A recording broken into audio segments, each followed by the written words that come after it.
Tədris tamamilə ingilis dilindədir. Bu ixtisasa 3-cü qrupda ən yüksək ballı olan abituriyentlər müraciət edir. Sonra Strasburq, Ankara Universitetinin məzunları var. Azərbaycan İtaliyadakı səfirliyində tələbə mərkəzli universitet qurulması və tədqiqatlara üstünlük verməsini prioritet hesab edirik.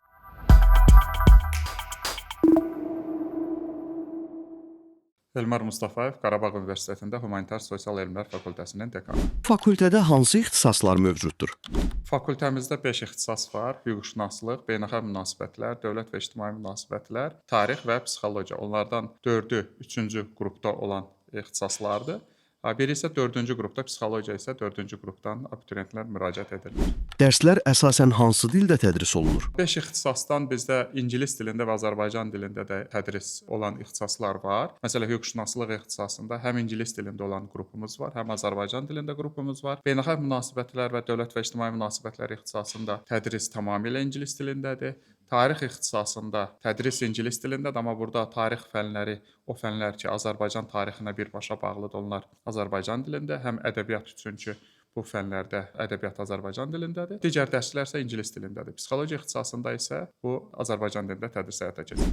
Hüquqşünaslıq ixtisasında dərslər necə tədris olunur? Hüquqşünaslıq ixtisasına ölkədə ümumiyyətlə tarixən tələbat həmişə yüksək olub və bu ixtisasa 3-cü qrupda ən yüksək ballı olan abituriyentlər müraciət edir. Dediyim kimi burada Azərbaycan dilində və ingilis dilində olan bölmələrimiz var. Fərqi yoxdur, hər iki bölmədə eyni müəllimlər əslində tədrisi həyata keçirir və bu bölmələrdə məsələn ingilis dilli olan bölmədə bəzi fənlər var ki, onlar baza fənlərdir. Onlar Azərbaycan hüquq sisteminə aid olan fənlərdir. Məsələn, mülki hüquq, inzibati hüquq, cinayət hüququ, onların ümumi xüsusi hissələri və prosessual hissələri onlar Azərbaycan dilində tədris olunur. Digər fənlər isə ingilis dilindədir və burada hardasa proporsiyamız 60%-in 40%, 60% ingilis dilində, 40% isə Azərbaycan dilindədir və tədrisi həyata keçirən müəllimlərimiz, mən bu müəllimləri 2 kateqoriyaya ayırardım. Birinci kateqoriyada dünyanın qabaqcıl universitetlərində təhsil almış şəxslərdir. Onların arasında Oxford, Cambridge, sonra Strasburq, Ankara Universitetinin məzunları var. Digər bir qrupda olanlar isə onlar zəngin praktik təcrübədən gələn şəxslərdir ki,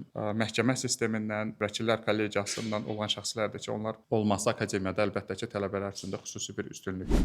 Kimlər hüquqşünas olmalıdır? Məncə bu sahədə özünü hüquqşünas kimi görmək istəyən şəxslər hüquqşünas olmalıdırlar. Yalnız bütün sahələrdə bu belədir. Əgər siz öz sahənizi sevirsinizsə, bu sahədə özünüzü tapmaq istəyirsinizsə, bu sahəyə müraciət edən Azərbaycanda adətən seçimlər ailə seçimi və ixtisas seçimi valideynlərin təkidi ilə olur və burada ən çox prestijli, ən yüksək ballı olduğu üçün seçimlər edir. Amma mən abituriyentlərə çağırış edərdim ki, özünüzü hansı sahədə görürsünüz, o sahəyə müraciət edin ki, o sahədə də xoşbəxt ola biləsiniz. Təhsil yolunuz haqqında qısa məlumat verə bilərsinizmi? Hansı təhsil müəssisələrində oxumusunuz? Mən dövlət proqramı ilə magistratura və doktorantura pilləsində İtaliyada Sapienza Universitetində təhsil almışam. Daha sonra İtaliyada tədqiqat mərkəzində çalışmışam. Azərbaycan İtaliyadakı səfirliyində, daha sonra Avropa Parlamentində staj keçmişəm. Azərbaycanda ali təhsil müəssisələrinin birində kafedra müdiri işləmişəm. Amerikanın Webster Universiteti var, onun Gürcüstandakı filialında, Tbilisi filialında müəllim kimi fəaliyyət göstərmişəm. Təhsildə Keyfiyyət Təminatı Agentliyində akkreditasiya şöbəsinin müdiri olmuşam və 2 ildir ki, artıq Qarabağda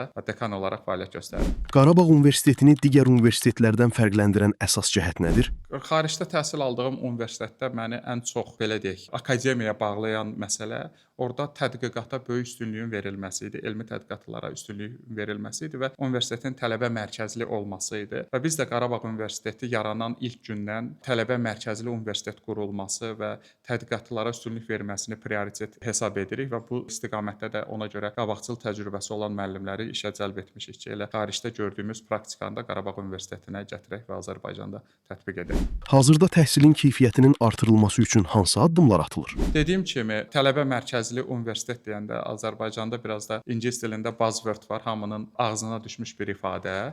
Bu buzzword odur, hamı tələbə mərkəzli universitet və tələbə mərkəzli tədris deyir, amma bir o qədər də bunun içinə daxil olmur. Tələbə mərkəzli universitet nədir? Mənə görə biz Qarabağda tələbə mərkəzli universitet modelini kifayət qədər yaxşı qurmuşuq. Artıq Qarabağ Universitetində həmkar kimi işə başlayan tələbələrimiz var. Məsələn, mənim fakültəmdə 2 tələbə tarix ixtisasında oxuyan tələbə, onlar Azıq laboratoriyasında laborant qismində işə başlayıblar. Yəni dərsdə tələbələrimizdir. Dərsdən çıxanda artıq onlar tələbə papağını çıxardır. həmkar papağını taxırlar ki, onlar artıq bizim həmkarımız olurlar. Bu kimi imkanlar Qarabağ Universitetinin resepsiyonunda, Qarabağ Universitetinin kitabxanasında və digər sahələrdə görmək olar ki, artıq tələbələrimiz bizimlə bir yerdə çiyin-çiyinə həm də Qarabağ Universitetində çalışırlar. Qarabağ Universitetinin tədrisini fərqləndirən əsas cəhət nədir? Mənə görə bir çox universitetlərdə bunlar biraz azlıq kimi gələ bilər. Məsələn, bizdə hamısı bu şəkildə, yəni bütün müəllimlərimiz beynəlxalq təcrübənin daşıyıcısıdır. Müəllimlərimizin əksəriyyəti gənc şəxslərdir. Həm tədqiqatı bilirlər, həm təcrübələri var. Eyni zamanda həm də gəncdirlər. Məsələn, bildiyim qədərilə universitetin orta yaşı 37 yaşdır. Bu insanlar yaxın keçmişdə tələbə olublar və tələbələrin dilindən danışa bilirlər. Və bu şəxslərin üstün cəhəti odur ki, onlar network sayəsində eyni zamanda Qarabağ Universitetinə digər potensial işə götürənləri də cəlb edirlər və tələbələrlə onların arasında bir əlaqəni də yarada bilirlər. Pedaqoji olaraq bəzi müəllimlərimiz var ki, onlar belə deyim az müddətli başlayıblar, amma gənc olmaqları mənə elə gəlir ki, daha az təcrübəsinin olmağı Azərbaycan şəraitində bəlkə də üstünlükdür. Çünki xarici təcrübəni birbaşa bura gətiriblər, amma Azərbaycanın o əvvəlki o təcrübəsində olan müəllim mərkəzli tədris yox, artıq tələbə mərkəzli tədris istiqamətində yeni nəsil gənclərin yetişdirilməsində töhfə verilir. Fakültədəki hər bir ixtisas haqqında qısa məlumat verə bilərsinizmi? Dövlət və İctimai Münasibətlər ixtisası 3-cü qrupda hüquqşünaslıq ixtisasından sonra ən çox populyar olan son illərdə ixtisaslardan biridir. Bu ixtisasda tədris bizdə 100% ingilis dilindədir. Bütün müəllimlərimiz xaricdə təhsil alıblar və bu ixtisasın əsas məqsədi yeni nəsil dövlət menecerlərinin yetişdirilməsidir. Çox profilli bir ixtisasdır əslində. Yəni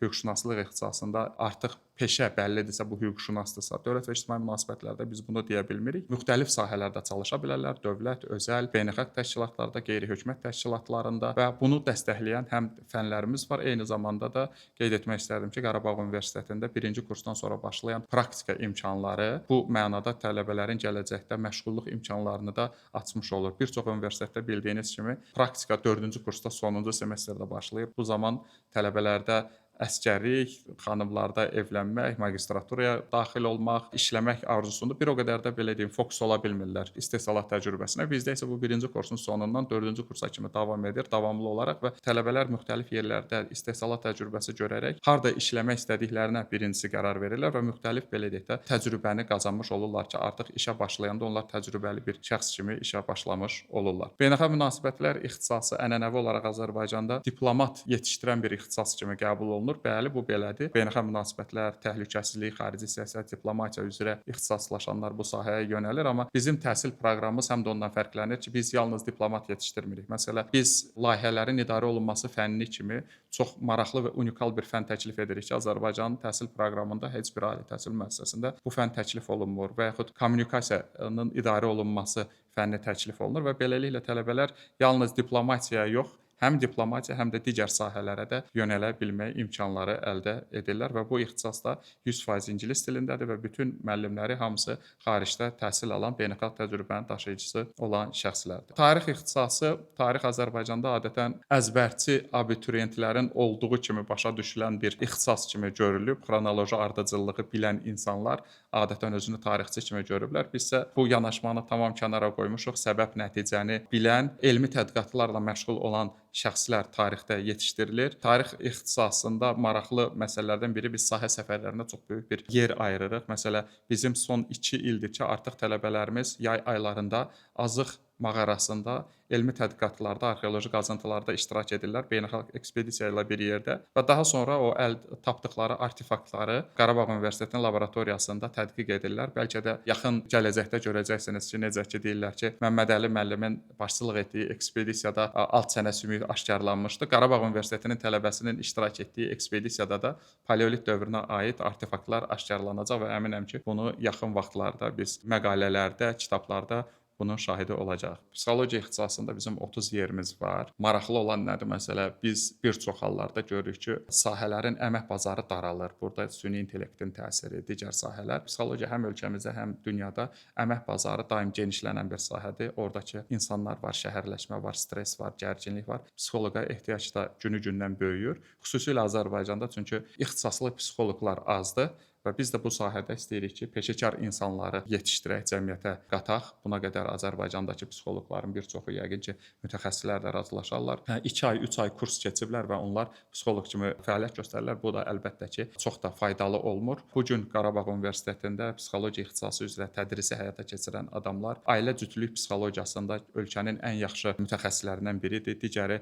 asılılıq psixologiyasında məsələn ölkənin mən deyərdim ki, bəlkə də ən yaxşı mütəxəssisidir. Asılılıq psixologiyası bizdə ənənəvi olaraq narkotik vasitələrdən əziyyət çəkən, nə bilim, alkoqolizmə düçar olan şəxslər kimi nəzərdə tutulur, amma siz bilirsiniz ki, internet dövründə artıq internet asılılığı kimi bir dərin bəlalardan biri də var. Daha sonra klinik psixologiyada məsələn dövlət proqramından University College of Londonda təhsil almış, klinik təcrübəsi olan bir şəxsi bu ildə işə cəlb etmişik və tələbələrimizi 1-ci kursdan etibarən praktikaya cəlb edirik. Bu illəri bizim tələbələrimiz penitensiar xidmətdə olublar, narkoloji dispanserdə olublar, psixiatriya mərkəzində olublar, müxtəlif dövlət özəl qurumlarında olublar və zəngin, mən deyərdim ki, bu yay aylarında çox zəngin praktik təcrübə əldə ediblər. Eyni zamanda Qarabağ Universitetinin bildiyiniz kimi klinikası da var və bizim tələbələrimiz yuxarı kurslarda eyni zamanda o klinik təcrübəni də məhz Qarabağ Universitetinin klinikasında keçməsi nəzərdə tutulur. Onlar indi hal-hazırda əsas binada tədris həyata keçirilir. Sonra fakültənin özünün ayrıca humanitar sosial elmlər fakültəsinin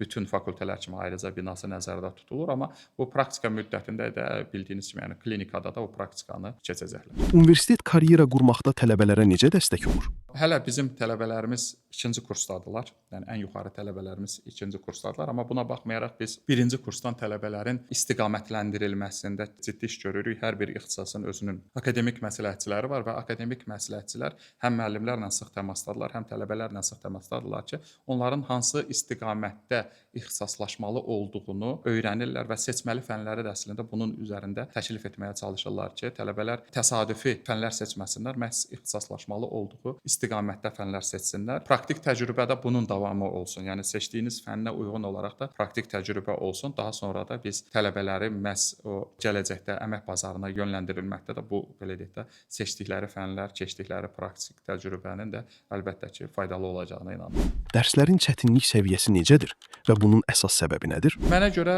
tələbəlik illəri biraz ağır olmalıdır. Çünki mən özüm də xatırlayıram, biz kitabxanada gecələri kofe termoslarını özümüzlə götürüb səhərə qədər oxuyurduq, imtahana hazırlaşırdıq. Yalnız imtahan müddətində yox, eyni zamanda yəni digər vaxtlarda da 4 illik cəfa olmalıdır ki, onun sonra səfasını çəkə bilsinlər tələbələrimiz. Tələbəlik illəri həm maraqlıdır, çünki mənə görə ölkədə belə bir presedenti olan bir hal yoxdur ki, 2000-dən artıq tələbə eyni yerdə yaşayır. İndi növbəti ilə münasibətdə bu 3500-ə yaxın tələbə olacaq. Təbii ki, onların tələbəlik illəri də vaxtları da səmərəli, maraqlıdır. Amma bununla bərabər biz onları oxumağa təşviq edirik. İngilis dili ağırlıqlı dərslərimiz var və düşünürük ki, bu mütəxəssis yetişdirilməsində bu çox vacib faktorlardır.